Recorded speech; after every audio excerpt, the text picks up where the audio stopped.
What is up sa inyo mga ma'am sir? Dito tayo ngayon sa Motor Trade Talavera. Titignan natin ngayon kung anong mga available na mga motorcycle dito at magkano ang installment, paano maglabas.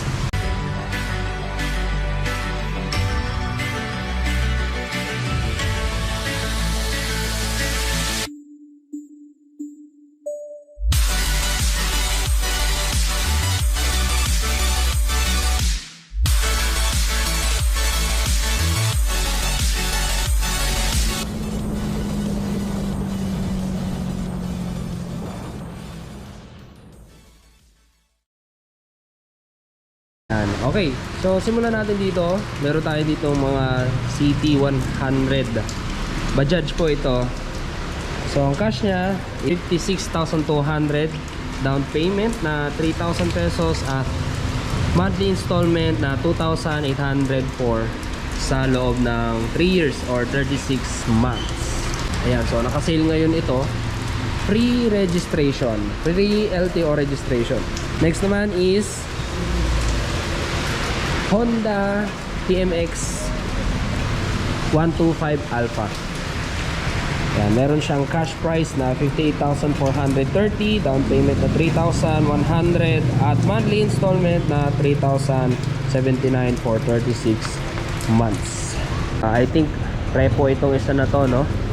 Yamaha Mio Soul. Yes, wala siyang presyo, no? Pero I think ano to, repo CT100. Ayan, ano bang pinagkaiba niya dito sa isa?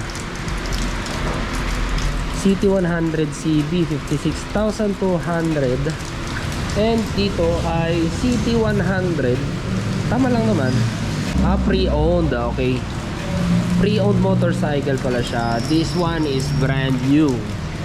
So ito pre-owned siya. Ayan. Okay, ito repo itong mga to. Meron silang presyo na 38,870. Tapos monthly installment na 1,857, I think sa 36 months ito. CT125. Meron tayo dito cash price na 58,700. Ayan, down payment na 4,000 at monthly installment na 2,888 for 36 months. CT125. Meron na siyang ano dito, charger port at saka meron na yata siyang gear indicator. Yes, meron siyang gear indicator dyan. Wala siyang battery. Ayan, fuel gauge. Ayan, so yan po ang CT125. Next is PCX 150.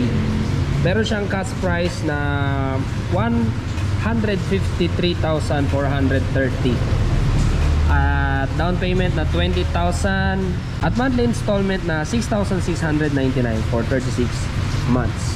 Ayan, free 3 years registration siya. Ngayon po ay month ng August 2023. Next, Suzuki Bergman Street 125. Ayan, kulay, ano bang tawag dito? Maroon, purple. Ayan, meron siyang cash price na 82,624, down payment na 5,500 at monthly installment na 3,684 for 36 months. Next is Suzuki Smash 110. Meron siyang cash price na 61,624, down payment na 3,200 at monthly installment na 2,921 for 36 months or 3 years. Ano bang pinagkaiba nila? Suzuki Smash na naka disc brake. Ito kasi kabila ay brake drum, pareho, no? Kaya 61,000 yung kanyang price. And ito naman kulay blue na Suzuki Smash 66,624 at may down payment siya na 3,500 at monthly installment na 3,201 for 3 years. So naka disc brake na po ito. Kanyang brake caliper ay Nissin. Tapos naka-mag siya, no? Ito kasing isa naka-spoke. So walang price itong Yamaha YTX, ano? So update ko na lang kayo mamaya. Dito muna tayo sa likuran. Honda Beat 110. Kulay red. Ayan, meron siyang cash price na 72,430, down payment na 4,000 pesos at monthly installment na 3,431 for 3 years. Mio Sporty. Bakit 40cc lang nakalagay dito? Okay, meron siyang cash price na 71,400, down payment na 4,000 at monthly installment na 3,420 for 3 years. Syempre, Mio 125i yata. Yes, Mio 125. Cash price niya is 80,400, down payment 7,500 at monthly installment na 3,707 for 36 months. Ayan, ang ganda ng kulay niya, black. Para siyang triple black, ano, may matte, may glossy, and merong carbon inspired. Okay, dito naman Mio Gear S. Ito yung mga malulupit yung mga design ng upuan eh, like ayan, kulay brown, tas may mga decals dito. Ayan.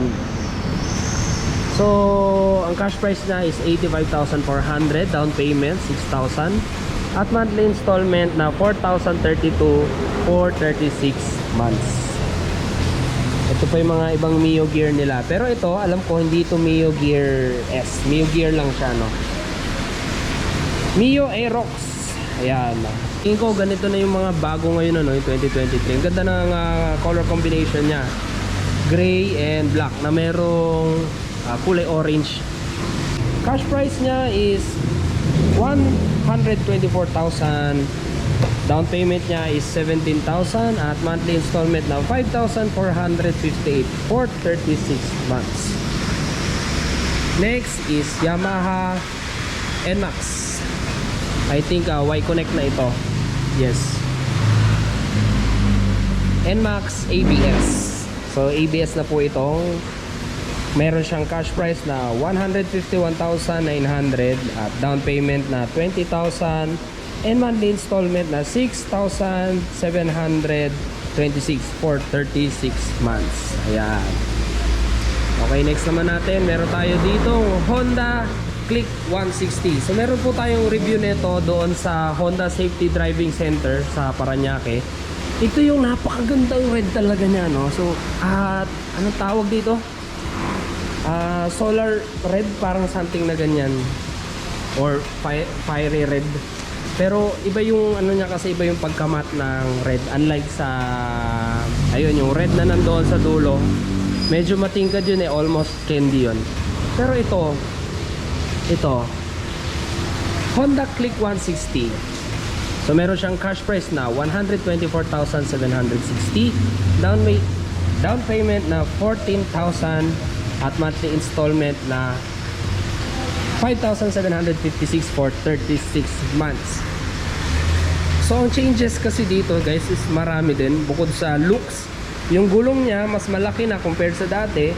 Iba na rin yung style ng mags. Tapos disc brake, merong disc brake to, and combi brake, pero hindi yata naka-indicate dito kung ano yung Click 160 lang siya. I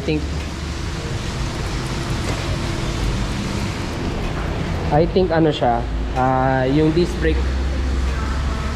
So free 3 years registration din siya. Yan. Dito naman CT 125. Yes, CT 125 siya, kasi meron siyang ganito. Alright, Yamaha NMAX. Hindi siya black, guys, ano, kagaya nito. Meron siyang something na green. Yan, hindi siya yung dating kagaya ni Maxer na matte green or moss green, ganyan. Okay, next, Kawasaki Dominar 400 UG. So ito po yung UG1. Meron na po kasing UG2 ngayon, ano. Pero dito sa Motor Trade Talavera, meron pa rin sila dito UG1. Cash price niya is 198,900, down payment na 42,000 at monthly installment na 6,755 for 3 months. Free 3 years LTO registration na rin siya. Ayan. So ganyan yung gamit natin guys. Ayun si Domo. Next is Suzuki Raider. Si Suzuki Raider ay double overhead cam, kagaya nito. 4-valve, single cylinder, 6-speed. And talagang magaan din siya. Ganda nga ng radiator nito eh, no? Wala lang cover. Okay, so cash price niya is 118,624. Down payment 9,000 pesos and monthly installment na 5,568 for 36 months. So liquid cooled na rin po ito. Tapos disc brake din ba likuran? Yes, disc brake din pareho. Suzuki Raider. Yes, FI na rin siya. Ito yung mga bago, no? Kulay maroon siya. Yan, ganda ng kulay ng Suzuki na to, no? Suzuki Raider. Tapos digital na rin yung kanyang panel. Ayan. Hindi ko lang alam kung may battery. Yes, may battery. Ang galing. Ayan. Kulay red ang background, ano. Next is Honda Click. Honda Click 125. Ayan. Meron siyang cash price na 82,430. Down payment na 5,500 at monthly installment na 3,860. Ayan, ang kulay niya is white. FI na rin po ito. At ano yata siya, combi brakes, and then may mga lining siya ng orange. Next is Yamaha Sniper 155R. Meron siyang cash price na 93,013 pesos. Down payment walang nakalagay dito. Hindi ko lang alam kung magkano down payment. And monthly installment na 4,444 for 36 months. Pero parang pre-owned to. Pre-owned nga siya. Ayan, pre-owned pala siya guys.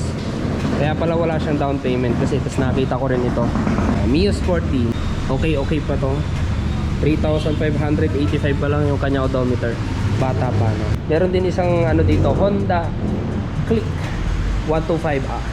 Sa down payment pala ng kanilang mga pre-owned motorcycle, 3,500 ang starting ng down payment. Pati yung mga nando sa harapan, yung mga CT tsaka TMX. And meron din tayo dito sa likod, ano? Brand new pala ito, hindi pala ito pre-owned. Yan. Honda Click. Glossy gray or parang battle gray yung kulay niya. Tapos may mga lining ng neon green. Brand new po ito, Honda Click. And kung mabisita kayo dito sa Motor Trade Talavera, marami rin silang mga pre-owned motorcycle dito, no? So baka magkaroon kayo ng interest, mamili na lang kayo. And starting ng kanilang mga pre-owned motorcycle sa down payment is 3,500 lahat. So sa requirements nila sa paglalabas ng motor, for installment, meron tayong ano dyan, ano, merong dalawang klase sa installment. Yung una is yung may business. So sa business, ang kailangan lang dyan is one valid ID, barangay business certificate pala, at saka 2x2 picture. And then sa employed naman, meron tayong dalawang klaseng employed. Meron kasi yung isa yung with payslip, one valid ID, payslip, and then 2x2 picture. Tapos doon naman sa employed na hindi nagbibigay ng payslip is yung certificate of employment. Syempre one valid ID and then 2x2 pictures. Tapos meron pa silang isang ano, kung hindi ka employed at wala kang business like farming, meron silang tinatawag na yung bark certificate na kinukuha yata yun sa barangay. Yun yung katunayan na kayo ay may sinasaka. So yun yung mga ano nila, no, installment methods para makapaglabas kayo ng MC. So yun lang guys, and kung nagustuhan yung video, please like, comment, share, and subscribe, and don't forget to hit the bell notification para updated kayo pag may bago tayong video. Yan, so ride safe and see you on my next one.